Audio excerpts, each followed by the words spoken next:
नमस्कार. मी डॉक्टर तृप्ती देसले सुराणा, त्वचारोग तज्ञ, नाशिकवरून. आज मी तुम्हाला हेअर संबंधित एका विषयावर माहिती देणार आहे. मी आज म्हणू शकते की स्किन अँड हेअर प्रॉब्लेम्स हे आधीपेक्षा प्रमाणात खूप वाढले आहे आणि त्याचे मेन कारण असू शकतात आपले बदलते लाईफस्टाईल, स्ट्रेस, खानपान अँड हॉर्मोन चेंजेस. या हेअर प्रॉब्लेम्स पैकी एक कंडिशन असते अँड्रोजेनिक एलोपेशिया किंवा मेल और फिमेल पॅटर्न बॉल्डनेस.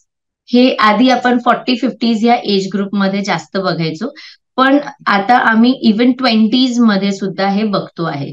आणि याचे मेन कारण जे मी आता सांगितले तेच lifestyle changes, changing food habits, sleep habits, stress factors and hormone changes.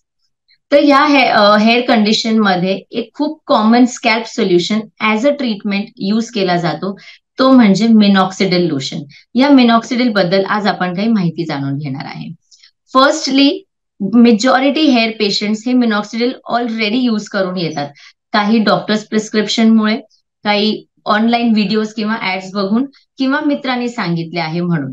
तर इथे मी एक खूप इम्पॉर्टंट पॉइंट सांगू इच्छिते की मिनॉक्सिडिल हे मेडिकेटेड प्रॉडक्ट आहे, कॉस्मेटिक हेअर सिरम नाही. सो प्लीज हे डॉक्टर प्रिस्क्रिप्शननेच यूज करावे. याचे मेन कारण असे की मिनॉक्सिडिल युसेज मध्ये खूप कॉमन मिस्टेक्स केले जातात, ते मी आज तुमच्याशी शेअर करणार आहे. फर्स्ट कॉमन मिस्टेक आहे, are you the right candidate choosing minoxidil. आता हे तुम्हाला खरंच लागणार आहे का, किंवा तुम्हाला ह्याचे खरंच इफेक्ट येणार आहे का. सो चुझिंग राईट कॅन्डिडेट हे फक्त डॉक्टर तुम्हाला एक्झामिन करून अनालाइज करून सांगू शकतात की तुम्हाला मिनॉक्सिडिल लागणार आहे का नाही. Secondly, what concentration of minoxidil, कोणतं कॉन्सन्ट्रेशन यूज करावं. मिनॉक्सिडिल 2%, 5%, 7.5%, 10%, 12.5% पर्यंत अवेलेबल असतात. काही सिंगल मॉलिक्यूल किंवा काही कॉम्बिनेशन्स मध्ये. याच्यापैकी तुम्हाला काय लागणार आहे आणि ते वेळोवेळी कधी इफेक्ट्सच्या नुसार चेंज पण करावं लागतं, हे जाणून घेणे फार इम्पॉर्टंट असतं. सो कॉन्सन्ट्रेशन तुम्हाला कोणतं लागणार आहे हे माहिती करून घ्यायला पाहिजे. Third mistake is what dose, कोणत्या डोस मध्ये युज करावं. आपण अंदाजे युज करत असतो, बरेच पेशंट त्याला तेलासारखं युज करतात. सो हे तसं युज करायचं नाही आहे. मेनली ह्याला 1 ml is the dose once or twice daily on directly on scalp. तर ह्याला 1 ml सकाळी आणि संध्याकाळी दोन्ही टाइम युज करू शकतात. डिरेक्टली ड्रॉपरने युज करायचं असतं, काही मध्ये स्प्रे दिलेला असतो. सो हे ड्रॉपर किंवा स्प्रेने directly on the scalp use करायचा असतो. आता 1 ml वन्स अ डे केलं तर थोडा स्लो इफेक्ट येणार, twice a day better effect देतं, पण हे सगळ्यांना सूट करत नाही. कधी कधी त्याच्यामध्ये अल्कोहोल बेस्ड प्रोडक्ट्स आणि वॉटर बेस्ड प्रोडक्ट्स असेही असतात. सो अल्कोहोल बेस्ड प्रोडक्ट्सने कधी कधी आपल्याला scalp irritation, dryness, itching, burning हे प्रॉब्लेम्स होऊ शकतात. सो अशा वेळीही तुम्हाला तुमच्या डॉक्टरांना इन्फॉर्म करणं इम्पॉर्टंट असतं.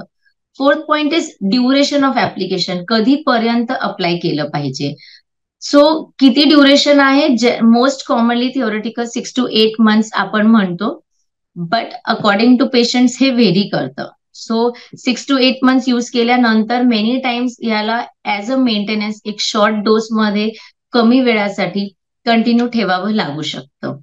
फिफ्थ पॉइंट इज आपण मल्टिपल हेअर प्रॉडक्ट्स ह्याच्यासोबत कंबाईन करतो कधी कधी, विच मे अफेक्ट मिनॉक्सिडिलचं ऍब्झॉर्प्शन.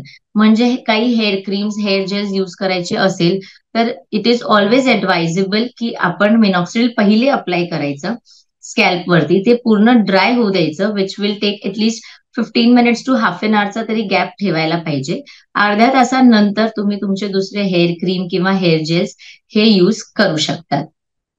लास्ट पॉइंट इज की आपण जे काही मिनॉक्सिडिल यूज करतो हे फर्स्ट फ्यू वीक्स मध्ये, 2 to 6 weeks मध्ये, इनिशियल फेज मध्ये आपल्याला एक hair loss, sudden increase in hair loss हे दिसून येतं आणि आपण पॅनिक होऊन जातो अँड स्टॉप करून देतो ट्रीटमेंट की हे दिस इज नॉट वर्किंग, हे तर उलट इफेक्ट देतोय मला.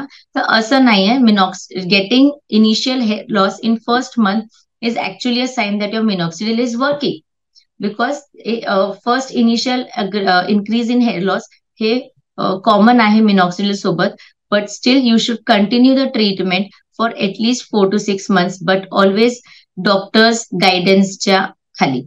त्याच्यामुळे शेवटी मी एवढंच सांगू इच्छिते की मिनॉक्सिडिल किंवा कोणतेही medicated products please self medicate करू नये. यांना वापरण्याची एक पद्धत असते. इफेक्ट्स, साईड इफेक्ट्स, किती दिवस, हे सगळं जाणून घेणं इम्पॉर्टंट असतं to get the best out of it, त्याचे बेस्ट इफेक्ट्स मिळवण्यासाठी. So please don't self medicate, always consult a doctor and regular follow up ठेवा हे जाणून घेण्यासाठी की हे कधीपर्यंत आणि कसं वापरायचं. धन्यवाद.